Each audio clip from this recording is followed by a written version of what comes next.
अभी हाल ही में ईडी ने राहुल गांधी को बुलाया, और राहुल गांधी को बुलाया गया था इसलिए क्योंकि यहां जवाहरलाल नेहरू जो कि देश के पहले प्रधानमंत्री थे, देश की आजादी के बाद स्वतंत्रता सेनानियों ने, जिनकी संख्या लगभग 5,000 थी, ऐसे 5,000 लोगों ने मिलकर के एक कंपनी का गठन किया और तय किया कि इस कंपनी के जरिए हम एक अखबार का प्रकाशन करेंगे और पूरे भारत में इसको प्रकाशित किया जाएगा।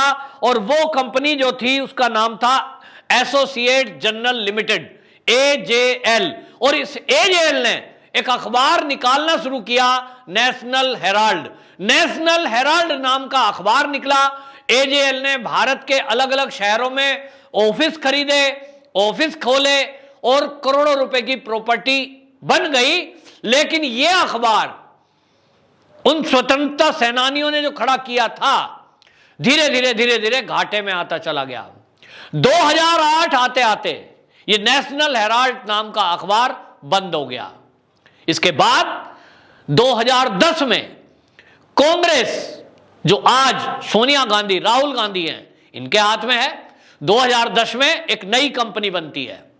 और वो जो नई कंपनी बनती है वो यंग इंडिया लिमिटेड। वो यंग इंडिया कंपनी लिमिटेड जो बनती है, ये यंग इंडिया लिमिटेड जो है ये बनी YIL, यंग इंडिया लिमिटेड। इसके 76% शेयर किसके पास है? राहुल गांधी जी के। यानी मालिकाना हक, आप जानते हैं जिस भी कंपनी के शेयर 51% किसी के पास हो तो कंपनी का मालिकाना अधिकार 51% शेयर वाले का होता है। यहां जो यंग इंडिया लिमिटेड नाम की कंपनी है, इसका शेयर होल्डर 76% राहुल गांधी थे, इसलिए इसके मालिक हुए राहुल।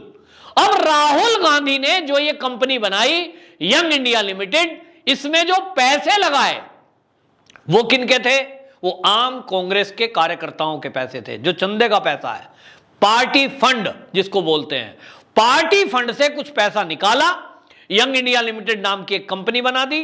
और इस कंपनी ने वो जो एजेएल थी जो डूब गई 2008 में, जिसका अखबार बंद हो गया, नेशनल हेराल्ड, इस अखबार को दोबारा से शुरू करने का विचार किया और 90 करोड़ रुपए लोन दे दिया इस कंपनी को। अब आप समझिए, उसका भी मालिक गांधी परिवार, राहुल परिवार, क्योंकि शेयर होल्डर तो थे आम जनता, जो हमारे देश के वो लोग रहे हैं जिन्होंने कभी देश की आजादी की लड़ाई लड़ी थी, स्वतंत्रता सेनानी। लेकिन संचालित कौन कर रहा था? कांग्रेस। अब 90 करोड़ रुपए उस कंपनी को लोन देते हैं चलाने के लिए कि कंपनी डूब गई है, नेशनल हेराल्ड अखबार बंद हो गया है, यह अखबार दोबारा चले, क्योंकि देश के पहले प्रधानमंत्री जवाहरलाल नेहरू और कांग्रेस ने यह मिलकर के चलाया था। 90 करोड़ रुपए लोन दे दिया जाता है, लोन वापसी नहीं होता है, बात यहीं खत्म नहीं होती। इसके बाद क्या होता है?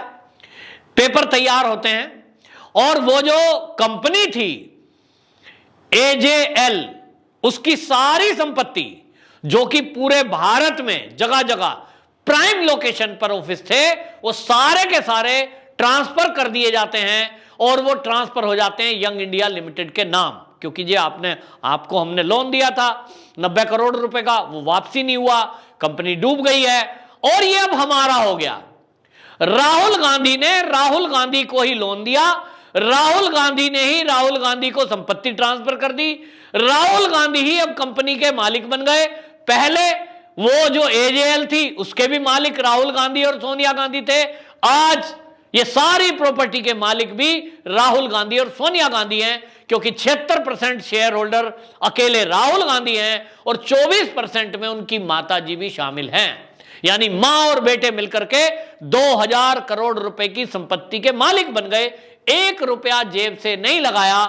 जवाहरलाल नेहरू के समय में जो एजेएल बनी थी उसमें भी आम पब्लिक ने पैसा दिया था, आम कांग्रेसियों ने पैसा दिया था, कई उद्योगपतियों ने पैसा दिया था।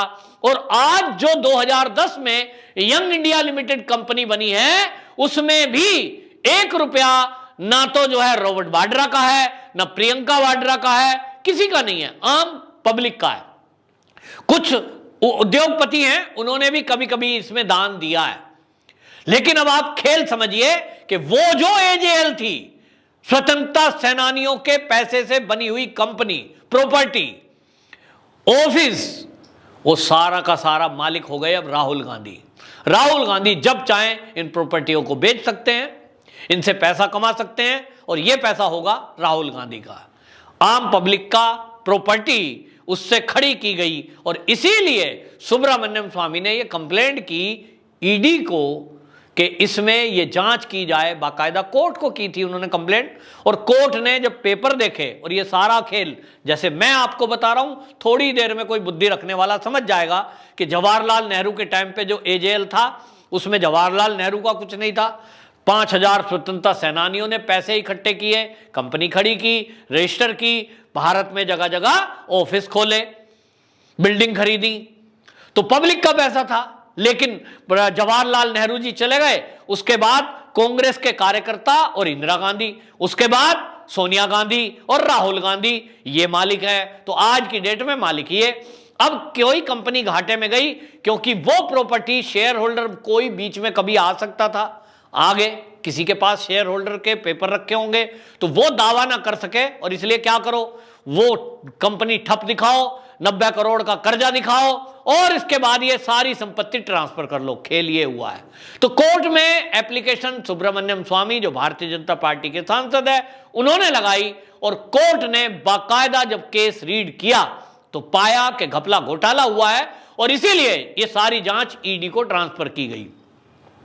जब ईडी को ट्रांसफर हुई है तो ईडी इसकी जांच कर रही है।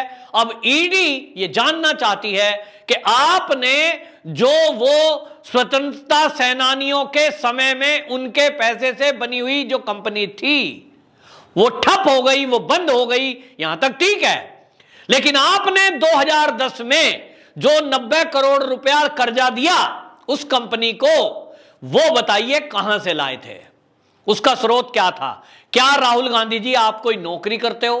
क्या आपका कोई बिजनेस है? क्या आपकी कोई खेती होती है जिससे आपको आमदनी थी, आपने उसको दिया? राहुल गांधी निश्चित रूप से कुछ करते तो नहीं है, मेरी जानकारी में नहीं है। वो ईडी को क्या बताएंगे ये थोड़े दिन बाद पता लगेगा, लेकिन फिलहाल ईडी इन प्रश्नों का उत्तर जानना चाहती है कि यदि आप ये कह रहे हैं कि हमने लोन दिया और मालिक बन गए हम, तो इसका मतलब आपका पैसा होना चाहिए वो पर्सनल। अगर पब्लिक का पैसा है तो इसकी मालिक पब्लिक होगी, ना कि एक व्यक्ति होगा। 76% शेयर आपके कैसे हो गए? कितने, कहां से लाए वो पैसा? तो कुल मिलाकर इस घपले घोटाले को जानना चाहती है ईडी, और ईडी को छूट दी हुई है मोदी जी ने। और आज कांग्रेस ने जो पूरे देश में प्रदर्शन किया, सवाल यह है कि यह प्रदर्शन क्यों? केवल पूछताछ हो रही है, भ्रष्टाचार की जांच हो रही है। क्या कोई भी कांग्रेसी भ्रष्टाचार यदि करेगा तो उसको पकड़ के जेल में डाल दो, कोई दिक्कत नहीं है, लेकिन राहुल गांधी, गांधी परिवार से यदि कोई एजेंसी पूछताछ करेगी तो सब सड़कों पे आ जाएंगे। ये कौन सा तरीका है? भारतीय जनता पार्टी के जो लीडर, आज तो प्रधानमंत्री हैं नरेंद्र मोदी, उनको भी जांच एजेंसियों ने बुलाया था, और कांग्रेस के टाइम में बुलाया था, एसआईटी का गठन हुआ था, गोधरा हिंसा का आरोप उनके ऊपर लगा था जब वो गुजरात के सीएम थे। आज तक बीजेपी ने तो कहीं ऐसा नहीं कहा कि आपने हमारे एक सीएम को इस तरह बुलाया है, हम सड़कों पे प्रदर्शन करेंगे, कहीं नहीं हुआ। जब नरेंद्र मोदी जी आए, एसआईटी के सामने प्रस्तुत हुए, जो सवाल पूछे गए उसका उत्तर दिया। देश संविधान से चलता है और यहां न्यायपालिका है, न्यायालय फैसला करेगा गलत और सही कौन है, दोषी और निर्दोष कौन है। लेकिन कांग्रेसी सड़क पर उतरकर जिस तरह से तख्तियां ले रहे थे और हाय तौबा मचा रहे थे कि राहुल गांधी निर्दोष है और ये एजेंसियों का दुरुपयोग हो रहा है, सरकार डर गई है। सरकार डर गई है? सरकार डरती है क्या? सरकार कौन है? सरकार मोदी नहीं है, सरकार अमित शाह नहीं है। सरकार कौन होती है? सरकार देश होता है, सरकार संविधान होता है। कभी देश, हमारा इतना बड़ा देश भारत, ये किसी छोटे मोटे आदमी से डर सकता है क्या? किसी एक पार्टी का मुखिया, चाहे वो प्रधानमंत्री नरेंद्र मोदी क्यों ना हो, जब नरेंद्र मोदी आज प्रधानमंत्री है तब तक है, लेकिन उस प्रधानमंत्री से भी देश नहीं डरता है। आज देश के गृह मंत्री अमित शाह हैं, लेकिन अमित शाह से देश नहीं डरता है। सब आजाद हैं। कोई प्रधानमंत्री को गाली दे देता है, कोई मौत का सौदागर कह देता है, कोई उनको चोर कह देता है, कोई उनको बेईमान कह देता है। क्या देश में लोग डर रहे हैं कि डरो, प्रधानमंत्री को अगर चोर कह दिया तो फांसी हो जाएगी, ऐसा तो नहीं है, क्योंकि देश सबसे ऊपर है। और इसलिए कांग्रेसी ये जितने लोग हैं ये केवल प्रयोग हो रहे हैं, टूल की तरह। इनको पता नहीं है कि ये किसका साथ दे रहे हैं। एक भ्रष्टाचार हुआ है जिसमें आम जनता का पैसा लगा है, और आम जनता के पैसे से किस तरह से एक परिवार ऐशो आराम की जिंदगी जी रहा है। कुछ नहीं करना उनको। राहुल गांधी को देखा आपने कभी कि कहीं किसी कंपनी का एम्प्लॉय हो, कोई फार्म हाउस हो इनका, कोई दुकान हो, कोई फैक्ट्री है? मैं आपको बताता हूं, भारतीय जनता पार्टी के जितने लीडर हैं आप देखिए, सबके कुछ ना कुछ काम है उनके, उसी हिसाब से हिसाब किताब। अब आप देखिए, नितिन गडकरी को कहते हैं, उनका अपना काम है, हैं? जो अमित शाह हैं उनके भी बच्चे अपना काम करते हैं। इसी तरह से सबके अपने अपने काम है। राजनाथ सिंह, उनके यहाँ खेती होती है, परिवार के बच्चे उनके जो है, और वो खुद भी टीचर थे। तो मतलब कुल मिलाकर के सब काम है। लेकिन ये गांधी परिवार, इस पर यदि सवाल उठाओगे तो कांग्रेस सड़कों पे आ जाएगी। ये इस तरह से दबाव की राजनीति करना चाहती है कांग्रेस, और शायद ईडी को और उसके ऊपर सरकार को दबाव बनाकर डराना चाहती है। अब मैं केवल प्रधानमंत्री जी से कहना चाहूंगा, किसी भी दबाव में आने की जरूरत नहीं है, वरना आप किसी को भी पूछो मत, फिर तो सबको ऐसे ही छोड़ दो। लेकिन हमें यह भी याद रखना चाहिए कि महाराष्ट्र में अनिल देशमुख और नवाब मलिक, दो मंत्री ऐसे हैं जो वहां सरकार में मंत्री थे और आज जेल के अंदर बंद है ईडी वाले केस में। तो सवाल यह है कि क्या अगर राहुल गांधी जी के खिलाफ कोई ऐसा सबूत ईडी को मिलता है कि उन्होंने भी घपला घोटाला किया है, तो क्या राहुल गांधी भी इसी तरह जेल में जाएंगे, या गांधी फोबिया इस सरकार और ईडी पर हावी रहेगा? इनके खिलाफ कोई एक्शन नहीं लिया जाएगा, केवल ये एक जुमला बनकर रह जाएगा, केवल ये एक मुद्दा बनकर रह जाएगा, और इनके खिलाफ कुछ नहीं होगा। ये सारा देश जानना चाहता है। वंदे मातरम।